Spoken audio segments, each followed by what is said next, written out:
सांसद योगेंद्र चंदोलिया समेत कई नेताओं ने जायजा लिया।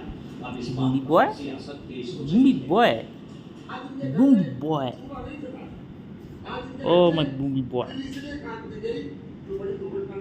boomy boy with big ass teeth. Yikes! My boomy boy, my boomy boy. Oh my boomy boy. Oh my दूसरा ये boomy आरोप boy. प्रत्यारोप का समय नहीं है। अभी तो सबसे जरूरी है कि किसी तरह से ब्रीच को वॉर फुटिंग पे ठीक किया जाए। आई थिंक आज लेट नाइट तक रिपेयर का काम पूरा हो जाना चाहिए और कल दोपहर तक कैनाल में पानी फिर से आ जाएगा।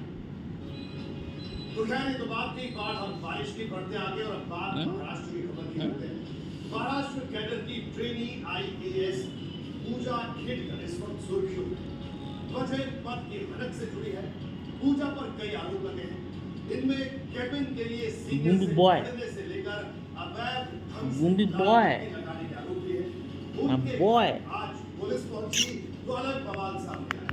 ये खबर दिलचस्प और उन अफसरों को सावधान करने वाली है जिनके सेवा भाव पर पद का गुरूर हावी है।